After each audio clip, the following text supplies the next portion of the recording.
రైతు సోదరులకు స్వాగతం. కొంతమంది రైతులకి అద్భుతమైన ఐడియాలు వస్తూ ఉంటాయి.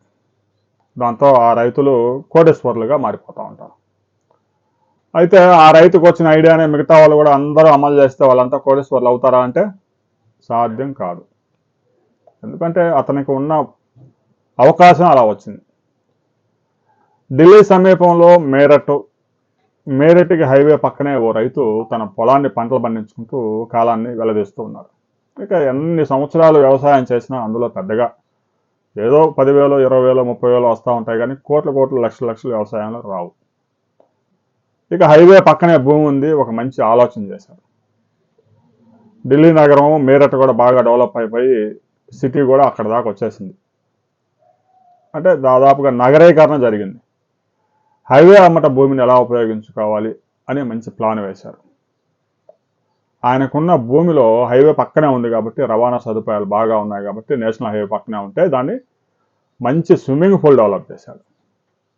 దాంతో నగరం నుంచి ప్రతిరోజు 800 నుంచి 1000 మంది స్విమ్మింగ్ చేయడానికి స్విమ్మింగ్ పూల్కి వస్తూ ఉన్నారు. ఇక స్విమ్మింగ్ పూల్లో నీటిని కూడా రోజుకు 4 సార్లు మార్చి ఆ నీటిని సమీపంలో పొలాల రైతులు కూడా అమ్ముకుంటా ఉన్నారు. దాదాపు 800 మంది ప్రతిరోజు ఒక్కొక్కరి నుంచి 100 రూపాయలు వసూలు చేస్తూ ప్రతిరోజు 80,000 రూపాయలు సంపాదిస్తూ ఉన్నాడు రైతు. అంటే నెలకి దాదాపుగా 22 నుంచి 24 లక్షల రూపాయల ఆదాయం ఒక్క నెలకే. రైతు ఖర్చు ఏంటి అంటే ఆ పొలంలో నీటిని తోడి స్విమ్మింగ్ పూల్లో పోయడం, ఆ స్విమ్మింగ్ పూల్లో మరలా ఒక 4 గంటలు అవగానే ఆ నీటిని మరలా ఆ రైతుల పొలాలకి అమ్మివేయడం.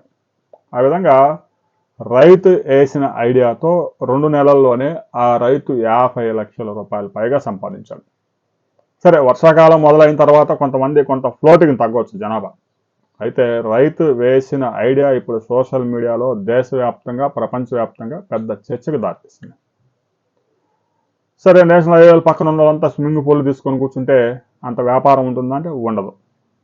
ఏదో ఆ రైతుకి ఐడియా వచ్చింది, హైవే పక్కన మంచి భూమి ఉంది, విస్తారంగా ఆ రైతుకి నీటి సదుపాయం ఉంది బోర్ వేసినప్పుడు, దాంతో అతనికి ఆ సదుపాయం కుదిరింది. అలాగని హైవే పక్కన ఉన్న రైతులంతా స్విమ్మింగ్ పూల్ కట్టుకొని కూర్చుంటే ఆ వ్యాపారం రాదు. దీనికి సంబంధించి మీరు కూడా ప్రతి ఒక్కరు మీ అభిప్రాయాలను కామెంట్ చేయండి. రైతు వేసిన ఐడియా ఎలా ఉంది అనే దానికి సంబంధించి ప్రతి రైతు మీ యొక్క అభిప్రాయాలను కామెంట్ చేయండి.